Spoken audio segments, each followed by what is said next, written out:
আসসালামু আলাইকুম সবাইকে। জাকির হোসেন জিসান, শিক্ষক ও পরিচালক, জিসান বাংলা পাজেন্ট অনলাইন স্কুল। আজকে আপনাদের সাথে শেয়ার করব অনেক গুরুত্বপূর্ণ একটা বিষয়। আমরা একটা সেন্ট্রো কমার্শিয়ালে যাইতেছি, তো সেখানে আপনারা যে ধরনের কার্তেল্য বা সিগন্যালে দেখবেন সেগুলো নিয়ে আলোচনা করব। আশা করি সবাই মনোযোগ দিবেন। প্রথমে আপনাদের দেখাবো জেব্রা ক্রসিং, আলট্রাভার্সামেন্ট পেদনাল এবং সিমাফ্রো ভেরদে, সবুজ লাইট আপনারা দেখতেছেন। এবং সাথেই আছে কান্তির লাবর চিহ্ন, অর্থাৎ রাস্তায় কাজ চলতেছে। ডান পাশে আমরা যে ঢুকতেছি করছে দি উষিতা, এখানে দেখবেন সবগুলো হলুদ রং দেওয়া, অর্থাৎ এখানে রাস্তার কাজ চলতেছে। সো অস্থায়ী সিগন্যাল এখানে দেওয়া আছে। তাছাড়া এখানে একটা 200 আর্টিফিশিয়াল আমরা দেখলাম। এরপরে আছে ইসবল তার দেশরা, এবং এই যে মাটির মধ্যে একটা 200 আর্টিফিশিয়াল আছে, যেটা আপনাদের ক্লাসে পড়াই। এই জায়গা এটা আর্টিফিশিয়াল একটা উঁচা জায়গা। তারপর আমরা এখানে পার্কিং করার জন্য ঢুকতেছি গ্যারেজের ভিতরে, পার্কের যে বস্তুর মধ্যে। তো সেক্ষেত্রে এখানে দেওয়া আছে কোন দিকে যাইতে হবে, কোন দিকে যাইতে পারবো, ইংরেজ ও পার্কের জো। এবং এখানে পাঁচসাজো দেওয়া আছে, দেশরা সিনিসরা, ওই যে চিহ্নটা আপনারা পড়েন, পাঁচসাজো দেশরা সিনিসরা। তারপরে দেরিনাতরেও আছে, এবং উপরে একটা পেরিকোলো চিহ্ন আছে, 200 পেরিকোলো। সামনে একটা 200 আছে, উঁচা জায়গা আছে, আমাদেরকে দেখাইতেছে। এবং এখানে একটা 200 আর্টিফিশিয়াল আছে। এবং আমরা এখানে একটা কাটতেলো দেখবো যে দ্বিবিয়ত দি ফেরমাতা, এখানে গাড়ি থামানো যাবে না। এই যে এই দ্বিবিয়ত ফেরমাতা দিয়ে বোঝায় যেখানে গাড়ি থামানো যাবে না। এরপর আমরা আস্তে আস্তে সামনে পার্কের দিকে যাইতেছি।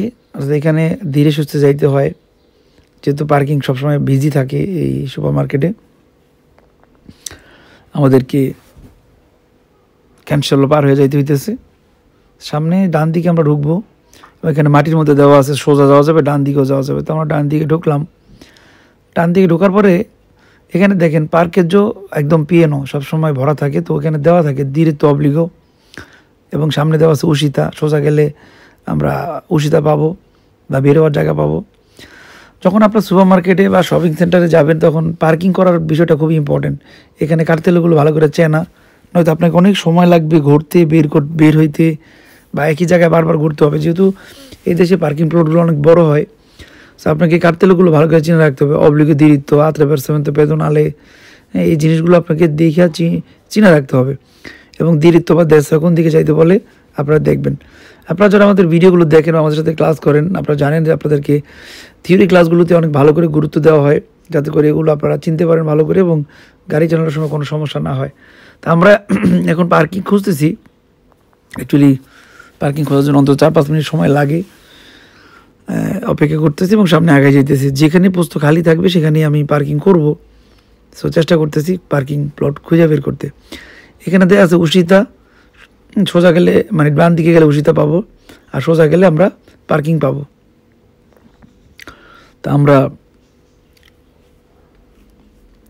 সোজাই যাব পার্কিং খোঁজার জন্য।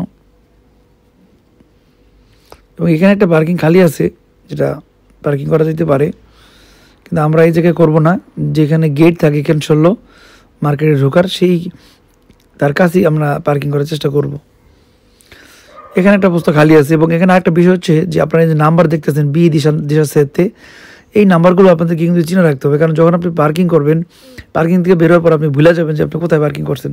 তো প্রত্যেকটা ব্লকের নাম্বার থাকে, কত নম্বর ব্লকে কত নম্বর সিরিয়ালে পার্কিং করছেন, এটা আপনাকে মনে রাখতে হবে, অথবা একটা ছবি তুলে রাখবেন, যাতে পরবর্তী সময়ে আপনি যখন মার্কেট থেকে বেরোবেন তখন গাড়ি খুঁজতে কিন্তু খবর হয়ে যাবে। আর যদি এই নাম্বারটা মনে রাখতে পারেন, তাহলে কোন ব্লকে গাড়ি রাখছেন দ্রুত বের করতে পারবেন। আশা করি আজকের এই ভিডিওটা আপনাদের অনেক উপকারে আসবে। আমরা জিসান বাংলা স্কুল আপনাদের জন্য কিছু করার চেষ্টা করতেছি। ঘরে বসে কীভাবে পাতেন্তে কোর্স করা যায় এবং কীভাবে পড়াশোনা করে ইতালিয়ান ড্রাইভিং লাইসেন্স নিতে পারেন এবং আপনার স্বপ্ন বাস্তবায়ন করতে পারেন, তার জন্য আমাদের অনলাইনে নতুন বেচের ভর্তি চলতেছে। নতুন বেচে আপনারা ভর্তি হয়ে থিওরি এবং কুইজের ক্লাসগুলো করতে পারবেন এবং পাতেন্তে পরীক্ষার জন্য প্রস্তুতি নিতে পারবেন। পাতেন্তে পরীক্ষায় থিওরি পরীক্ষা পাশ করা অনেক বেশি গুরুত্বপূর্ণ। সো আর ভয় নাই, পড়াশোনা করার মাধ্যমে নেওয়া যাবে ইনশাল্লাহ। ভালো থাকবেন সবাই, ধন্যবাদ।